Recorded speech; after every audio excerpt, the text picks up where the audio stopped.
Hello friends, welcome back to my channel. ഇന്ന് ഞാൻ ഉണ്ടാക്കാൻ പോകുന്നത് സിമ്പിളായിട്ടുള്ള ഒരു വാനില കേക്കാണ്.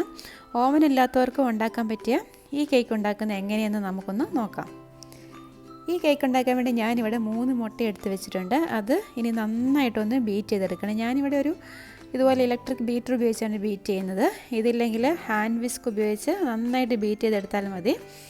നന്നായിട്ട് അത് പതഞ്ഞ് വരണം, എങ്കിൽ മാത്രമേ ഉള്ളൂ കേക്ക് നല്ല സോഫ്റ്റായി കിട്ടത്തുള്ളൂ. ഈ ഹാൻഡ് വിസ്കും ബീറ്ററും ഒന്നും ഇല്ലെങ്കിലും കുഴപ്പമില്ല, മിക്സിയിൽ ഇത് നമുക്ക് ചെയ്തെടുക്കാവുന്നതേ ഉള്ളൂ. ഇനി ഇതിലോട്ട് ഞാൻ ചേർത്ത് കൊടുക്കാൻ പോകുന്നത് പഞ്ചസാരയാണ്. ഈ കേക്കിൽ ചേർക്കാൻ വേണ്ടി ഞാനിവിടെ ഒരു 3/4 കപ്പ് പഞ്ചസാര എടുത്ത് വെച്ചിട്ടുണ്ട്. അതിനി ഇതിലോട്ട് ചേർത്ത് കൊടുക്കാം. ഞാനിപ്പോൾ ഇവിടെ കപ്പിലാണ് മെഷർമെൻറ്റ് പറയുന്നത്. ഇതിന് പകരം ഗ്ലാസ് ഉപയോഗിച്ചാലും മതി. ഇനി ഈ പഞ്ചസാരയും ഈ മുട്ടയും കൂടെ നന്നായിട്ടൊന്ന് ബീറ്റ് ചെയ്തെടുക്കാം.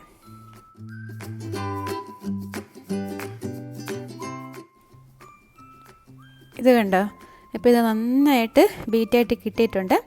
ഇനി ഇതിലോട്ട് ഞാൻ ചേർത്ത് കൊടുക്കാൻ പോകുന്നത് ഓയിലാണ്. ഇതിൽ ചേർക്കാൻ വേണ്ടി ഞാനൊരു 1/4 കപ്പ് ഓയിലാണ് എടുത്തിരിക്കുന്നത്. ഞാനിവിടെ ഉപയോഗിച്ചിരിക്കുന്നത് വെജിറ്റബിൾ ഓയിലാണ്. പിന്നെ ഇതിൽ ചേർക്കാൻ വേണ്ടി ഞാനിവിടെ 1 കപ്പ് മൈദ എടുത്തിട്ടുണ്ട്. ഇനി ഇതിലോട്ട് ഒരു 3/4 ടീസ്പൂൺ ബേക്കിംഗ് പൗഡറും കൂടെ ചേർത്ത് കൊടുക്കാം. എന്നിട്ട് ഇത് രണ്ടും കൂടെ നല്ലതുപോലെ ഒന്ന് മിക്സ് ചെയ്തെടുക്കാം. അതിനുശേഷം ഇതുപോലെ ഒരു അരിപ്പ ഉപയോഗിച്ച് ഇതൊന്ന് അരിച്ച് ഈ ബീറ്റ് ചെയ്ത് വെച്ചിരിക്കുന്ന മുട്ടയിലോട്ട് ചേർത്ത് കൊടുക്കാം. ഇങ്ങനെ അരിപ്പ ഉപയോഗിച്ച് അരിക്കുമ്പോൾ ആ ബേക്കിംഗ് പൗഡറും മൈദയെല്ലാം നല്ലതുപോലെ ഒന്ന് മിക്സായി കിട്ടും. ഇനി ഇതിലോട്ട് ഞാൻ ചേർത്ത് കൊടുക്കാൻ പോകുന്ന വാനില എസൻസ് ആണ്. ഒരു 3/4 ടീസ്പൂണോളം വാനില എസൻസ് ആണ് ഞാൻ ചേർത്ത് കൊടുത്തിരിക്കുന്നത്. ഇനി ഇതുപോലെ ഒരു സ്പാച്ചിലി അല്ലെങ്കിൽ ഒരു തടിയുടെ തവി ഉപയോഗിച്ച് ഇതൊന്ന് ഫോൾഡ് ചെയ്ത് കൊടുക്കും. ഇപ്പോൾ നമ്മുടെ വാനില കേക്കിൻ്റെ ബാറ്റർ ഇവിടെ റെഡി ആയിട്ടുണ്ട്. ഇനി ഒന്നുമില്ല, ഇനി ഇത് ബേക്ക് ചെയ്തെടുത്താൽ മാത്രം മതി. ഞാനിവിടെ ഇതുപോലൊരു സോസ് പാനിലാണ് ഈ കേക്ക് ഉണ്ടാക്കിയെടുക്കുന്നത്. ഓവനില്ലാത്തവർക്ക് ഇതുപോലെ സോസ് പാനിൽ നമുക്ക് ഈസി ആയിട്ട് തന്നെ ഈ കേക്ക് ഉണ്ടാക്കിയെടുക്കാൻ പറ്റും.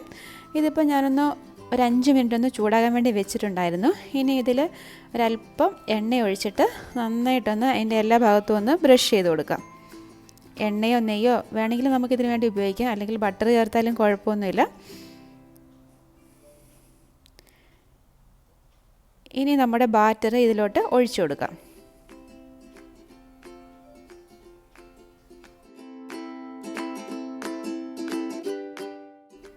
ഇനി ഈ പാത്രം ചെറുതായിട്ടൊന്ന് തട്ടിക്കൊടുക്കാം. അതിലെന്തെങ്കിലും എയർ ബബിൾസ് ഉണ്ടെങ്കിൽ ഒന്ന് പോകാൻ വേണ്ടിയാണ്. നമ്മളിപ്പോൾ ഇത് ഓവനിലാണ് ചെയ്യുന്നതെങ്കിൽ ഒരു 180 ഡിഗ്രി സെൽഷ്യസിൽ ഒരു 20 തൊട്ട് 25 മിനിറ്റ് വരെ ഇത് ബേക്ക് ചെയ്തെടുത്താലും മതിയാകും. ഇനി പാത്രം അടച്ചു വെച്ചിട്ട് ഒന്ന് ബേക്ക് ചെയ്തെടുക്കാം. ഇപ്പോൾ ഞാൻ ചെറിയ തീയിലാണ് വെച്ചിരിക്കുന്നത്. ഒരു 5 മിനിറ്റിന് ശേഷം ഈ പാത്രം ഞാൻ വേറൊരു ചൂടാക്കിയ സോസ് പാനിൻ്റെ മുകളിലോട്ട് മാറ്റുന്നുണ്ട്. ഇത് കേക്ക് കരിഞ്ഞു പോകാതിരിക്കാൻ വേണ്ടിയാണ് അങ്ങനെ ചെയ്യുന്നത്.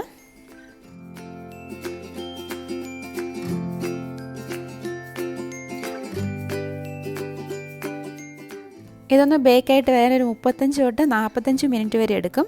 അത് ഓരോ ഫ്ലെയിമിനനുസരിച്ച് വ്യത്യാസപ്പെടും. ഞാനിവിടെ ഇപ്പോൾ തീരെ ചെറിയ ഫ്ലെയിമിലാണ് ഇത് വെച്ചിരിക്കുന്നത്. ഇപ്പോൾ ഒരു 45 മിനിറ്റ് കഴിഞ്ഞിട്ടുണ്ട്. നമുക്കൊന്ന് തുറന്ന് നോക്കാം. ഇനി ഇതൊന്ന് വെന്തോന്നറിയാൻ വേണ്ടി ഇതുപോലെ ഒരു സ്ക്യൂവറോ അല്ലെങ്കിൽ ഫോർക്കോ ഒരു കത്തി കൊണ്ട് ഇങ്ങനെ കുത്തി നോക്കിയാൽ മതി. ഇത് കണ്ട് ഇപ്പോൾ ഇത് നല്ല ക്ലീൻ ആയിട്ട് വന്നിട്ടുണ്ട്. കേക്ക് നന്നായിട്ട് വെന്തിട്ടുണ്ടെന്നാണ് അതിൻ്റെ അർത്ഥം. ഇനി നമുക്ക് ഗ്യാസ് ഓഫാക്കാം. എന്നിട്ട് ഇതിൻ്റെ സൈഡിൽ നിന്നൊന്നും ഒന്ന് വിടിയിച്ച് കൊടുക്കുക. ഇതുപോലെ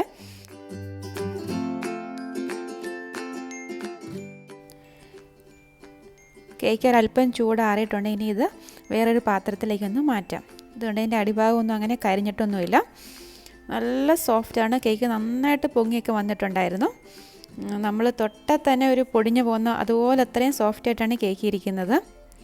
ഈ കേക്ക് വേണമെങ്കിൽ നമുക്ക് ഫ്രോസ്റ്റിംഗ് ഒക്കെ ചെയ്തെടുത്ത് ഒന്നും കൂടെ ഭംഗിയാക്കാവുന്നതാണ്. നിങ്ങൾക്ക് ഇഷ്ടമുള്ള ഏത് തരത്തിലുള്ള ഫ്രോസ്റ്റിംഗ് വേണമെങ്കിലും ഈ കേക്കിൽ ചെയ്യാം. ഇത് വെറുതെ കഴിക്കാൻ നല്ല ടേസ്റ്റാണ്. കുട്ടികൾക്കൊക്കെ തീർച്ചയായിട്ടും ഇഷ്ടമാകും. ഓവനില്ലാത്തവർക്കും ഈസി ആയിട്ട് തന്നെ ഈ വാനില കേക്ക് വീട്ടിലുണ്ടാക്കാവുന്നതാണ്. ഇനി ഇതൊന്ന് നമുക്ക് കട്ട് ചെയ്ത് നോക്കാം.